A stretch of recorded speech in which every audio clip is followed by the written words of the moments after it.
நான் 12 மணிக்கு I love you சொல்கிற ஒரே ஆள் அவர் தான். 12 மணிக்கு மேலே இது வரைக்கும் எந்த பொண்ணு என்னை கூப்பிட்டு லவ் யூ சொன்னதில்லை. அவர் தான் கூப்பிட்டு ஐ லவ் யூ பாரு. 12 மணிக்கு நல்லா ஃபுல் ட்ரிங்கில் என்னை கூப்பிடுவார். மோஸ்ட் ஆஃப் த டைம் நானும் ட்ரிங்கில் தான் இருப்பேன். ஆக்சுவலாக எத்தனை போய்கிட்டு இருக்கேன் அங்கே அப்படிமே, இங்கே 4 போய்கிட்டு இருக்கு சார், இங்கே 2 சார், இன்னும் நேரத்தில் 4 வந்துடும் அப்படின்னு சொல்லுவேன். தண்ணி குடிக்கலன்னு எடுத்தால் அதுலேயும் பிரிட்டிஷ் ஷெம்பர்னே வருது. ஆக்சுவலாக உலகத்தில் சத்யஜித், ஜேம்ஸ் காமரூன், அவன் இவெல்லாம் சொல்லாதடா. இந்த பக்கத்தில் உட்காந்துருக்கானடா தம்பி பாலா பேர சொல்கிறான், பாலுமேந்திர சார் பேர சொல்கிறான். நம்ம ஒரு பெண்களாக பிறந்திருந்தா வாய்ப்பு கிடைச்ச பெரிய ஆள் ஆயிடுவோமோ, நடிகையாக இருக்கலாமா அப்படின்னு எங்கள் அண்ணன் கேட்டிருக்காரு. இருக்கும் அப்படின்னா அதுக்கு எங்கள் அண்ணன் சொல்லியிருக்காரு, நீ எல்லாம் பெண்ணாக பிறந்தா செவப்பாக பிறந்துடுவேன், நல்லா பிறந்தேன் கருப்பாக பிறந்துடுவேன், அப்பயும் எனக்கு பிரச்சனைடா அப்படின்னு. இந்த உட்காந்துருக்காரு கங்கைமரன் சார், அவங்க படாத கஷ்டமா. இந்த என் சகோதரர் இருக்காரு மிஸ்கின் சார், அவர் படாத கஷ்டமா. அந்த ஐஏஎஸ் எல்லாம் அவர் எப்படி படித்தார்னே தெரியல. அவரை நீ எனக்கு அறிமுகப்படுத்தி வச்சிங்க. அவரை கொரோனா காலத்தில் நான் படுத்தின பாடு உங்களுக்கு தெரியுமா? அவர் படுத்தின பாடு தெரியுமா உங்களுக்கு? எவ்வளோ ஒரு டிஜிபிட்டு என்னென்ன கேட்பான். நான் ஃபோன் பண்ணி கேட்டு, அர்ஜுனன் சார் மறுமையாக பேசுகிறேன் சிங்கப்பள்ளின்னு, சொல்லுங்கள் என்ன செய்றீங்கண்ணே, அது கிடைக்குமாண்ணே. ஷாக் ஆகிட்டார். சிங்கப்பள்ளியாக பேசுகிறது நானே தான். இந்த வாய்ஸை கூட ரெக்கார்ட் பண்ணி வீட்டுக்கு அனுப்புங்க, அவர் வாய்ஸான்னு செக் பண்ணிக்கோங்க, இன்னை சென்னையில் வேலை பார்க்க விடுங்க, காவல்துறையில் லாண்ட் ஆர்டரில் இருக்கேன்னு. அவரை விடவே இல்லையா? என் நம்பரை பிளாக் பண்ணுற வரைக்கும் அவரை டிஸ்டர்ப் பண்ணி படித்து எடுத்து. தமிழ் சினிமாவில் ஒரே ஒரு விஷயம், பெரிய இயக்குநர்கள்ட்ட இருந்தால் படம் கிடைக்கும். அடுத்து எங்கள் அன்னை சீமான் என்னை வீட்டில் வெங்காயம் உரிச்சா படத்தில் டைரக்டர் ஆகிடும். நீங்கள் ஒன்றுமே வேணாம், எங்கள் அண்ணன் வீட்டில் போய் தினம் போங்க, சாப்பாடு போடுவார், அது போடுவார், இதை போடுவார். சாப்பாடுன்னு சாதாரண சாப்பாடுலாம் கிடையாது. ஒரு தடவை என்ன செஞ்சார், பாலா சார்ட்ட வேலை பார்த்துட்டு கீழே அண்ணன் சீமான் என்னை வீட்டுக்கு போயிட்டேன். மத்தியானம் சாப்பிடுவோம்டா, நான் சாப்பிடுவேன். சரி ஏதாவது வாங்கிட்டு வந்துடு, நான் சாப்பிட்டு வந்தேன், வா காலையில் OMC வாக்கிங் போகலாம், ஓடணும்டா நீ அப்படின்னு கூப்பிட்டு போயிட்டார். மதியானம் போய் சாமி வாங்கிட்டு வர எனக்கு ஒரு கிலோ அரிசி, ஒரு 2 10 ரூபா பாக்கெட்டு தயிர் பாக்கெட்டு, ஒரு 4 முட்டை, ஒரு 1/4 கிலோ வெங்காயம், ஒரு 200 சிக்கன் வாங்கிட்டு வந்து, அண்ணே வாங்கிட்டு வந்து அண்ணே சமைக்கலாம்னே. ஏடா தம்பி நீ இப்படி லூஸ் பேலாக இருக்க, இப்போ 11 மணிக்கு வந்துடுவாங்கடா தம்பியெல்லாம், போடா முதல் நான் சொல்கிறத எழுதுறான்னு. ஒரு 60 முட்டை,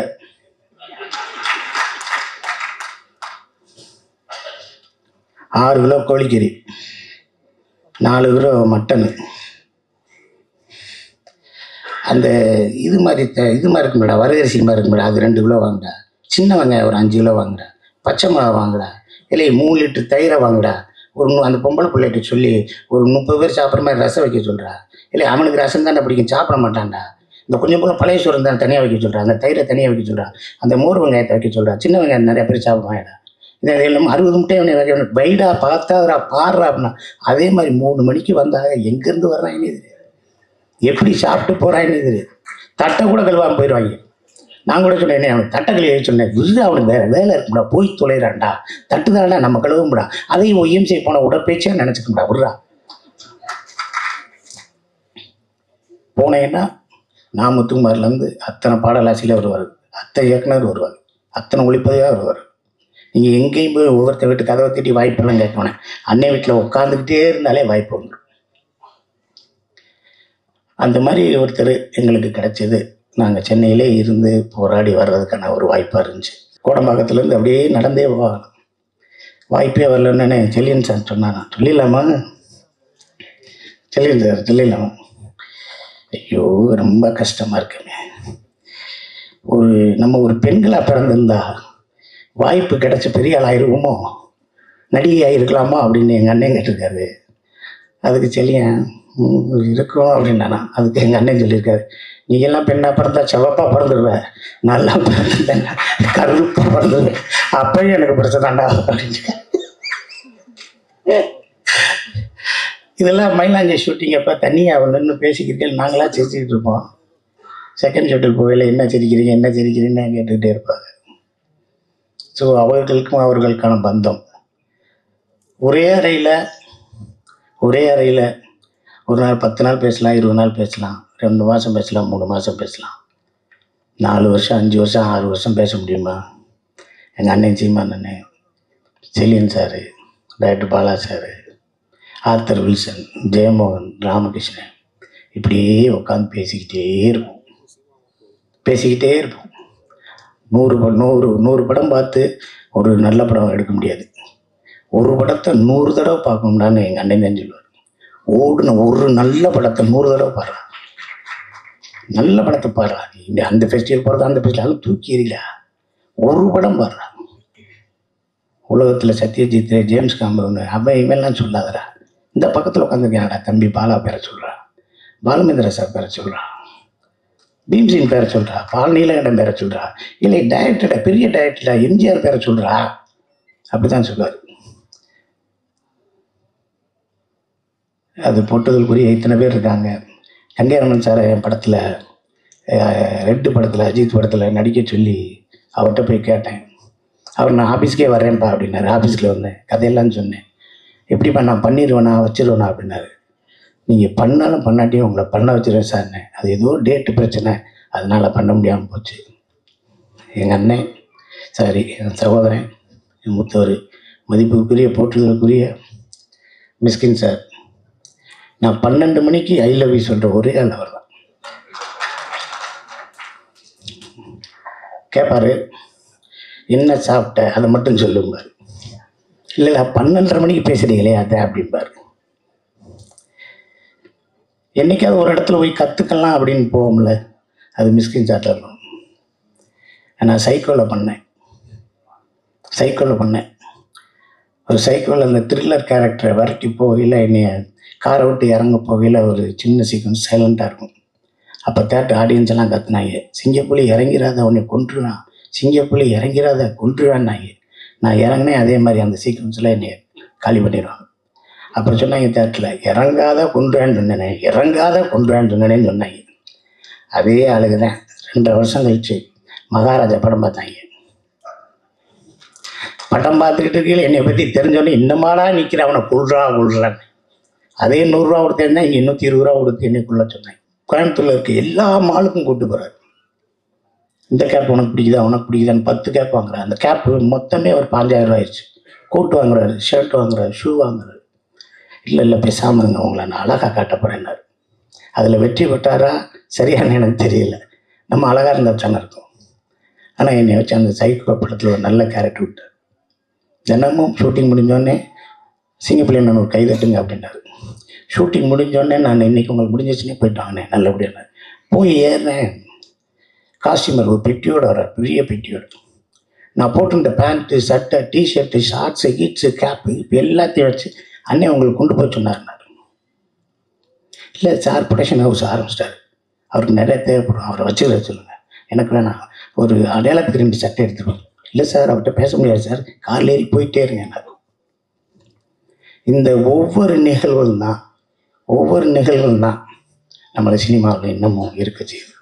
எனக்கு கொஞ்ச நேரத்துக்கு முந்தி பேசின ஒரு மனிதரை பற்றி நான் பேசணும். சிங்கமொழி சார் நான் ரொம்ப ஆராதிக்கிற ஒரு மனிதன். ஒரு தமிழக வாழ்க்கையை, தமிழ் வாழ்க்கையை ஒரு சுமக்கிற ஒரு பெரிய பானைன்னு சொல்லுவேன் அவர். ஆக்சுவலாக 12 மணிக்கு நல்லா ஃபுல் ட்ரிங்க்கில் என்னை கூப்பிடுவார். மோஸ்ட் ஆஃப் த டைம் நானும் ட்ரிங்க்கில் தான் இருப்பேன் ஆக்சுவலாக. அப்போ 12 மணிக்கு மேலே இது வரைக்கும் எந்த பொண்ணு என்னை கூப்பிட்டு லவ் யூ சொன்னதில்லை. அவர் தான் கூப்பிட்டா ஐ லவ் யூன்னு. நானும் ஐ லவ் யூ சார், எத்தனை போய்கிட்டு இருக்கு அங்கே அப்படிம்பேன்.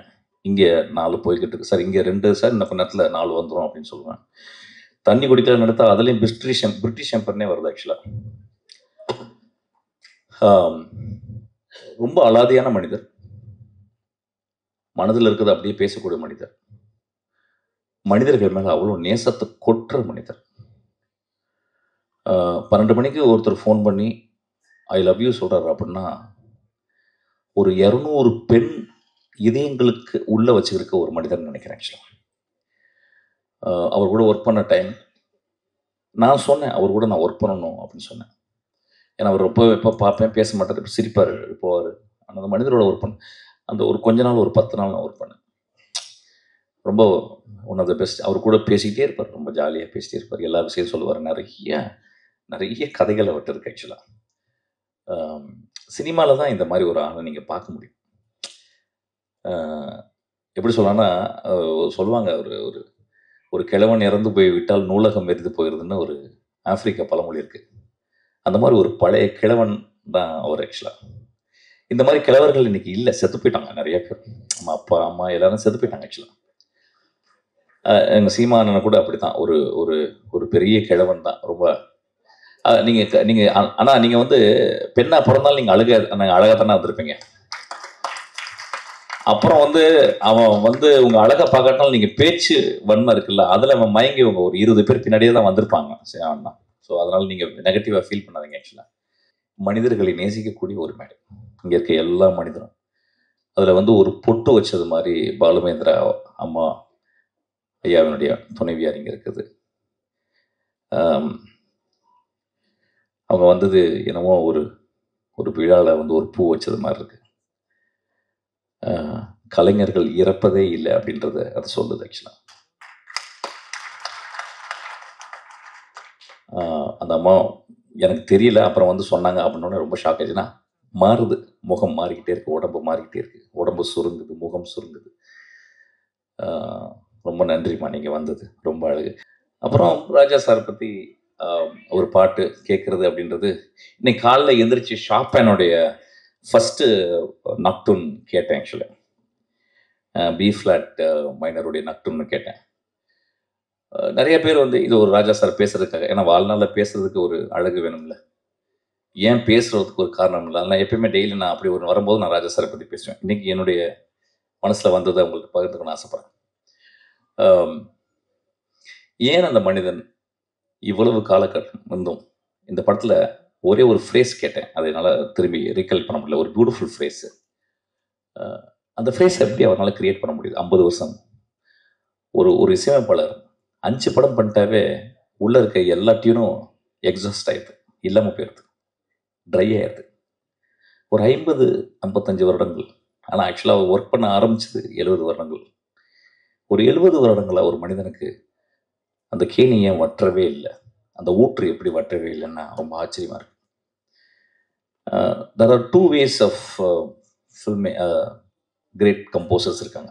எப்படின்னா ஹார்ட் ஒர்க் பண்ணிகிட்டே இருக்கிறது, அதுக்கப்புறம் இன்ஹரண்ட்டாகவே அவங்களுக்கு வந்து ஒரு ஒரு அஃபினிட்டி டுவர்ட்ஸ் கிரேட்டர் ஆர்ட் இருக்கும். அந்த மாதிரி பார்த்தீங்கன்னா ஷோஸ்டகோவிச்,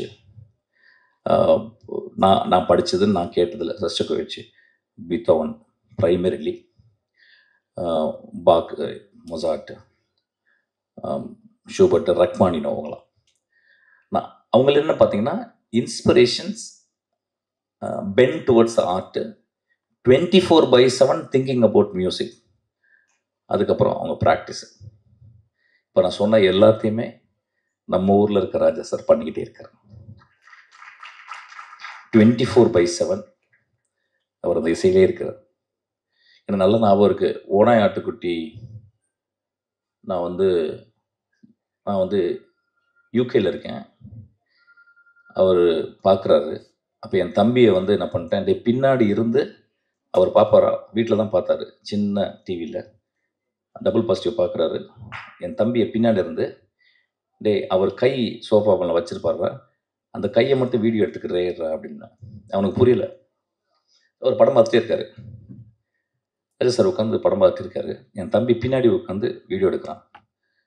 ஒரு 10 இடத்துல அவர் கை அப்படின்னுச்சு. அது என்னன்னா அவர் கீ கண்டுபிடிக்கிறாரு 10 இடத்துக்கு. அப்போ நான் சொன்னேன் தம்பிட்டு, இந்த படத்தில் எக்ஸ்ட்ரானரி மியூசிக் இருக்குங்க. அவனுக்கு ஒன்றுமே புரியல. அப்புறம் நான் வந்தேன், அவன் ஃபோன் பண்ணார், என்னடா இப்படி பண்ணி வச்சிருக்க, ஒரு மாதிரி இப்படி ஒரு குழப்பமும் பண்ணி வச்சிருக்க, நல்லா இருக்குடா, புதுசாக இருக்கு, சரி எனக்கு ரொம்ப வேலை கொடுத்துருக்கு அப்படின்னு சொல்லிட்டு இப்படி திரும்புகிறாரு. நான் வீடியோவில் பார்க்குறேன், இப்படி திரும்புகிறாரு.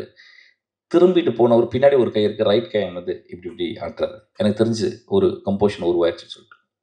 What I'm trying to say, that man, எனக்கு நான் ஒரு 100 வயசு வாழணும்னா அது தேவையில்லை நினைக்கிறேன். 25 வருஷத்துக்கு பிடிங்க அவர் கொடுத்துடலான்னு நான் கேட்குறேன். Thank you so much.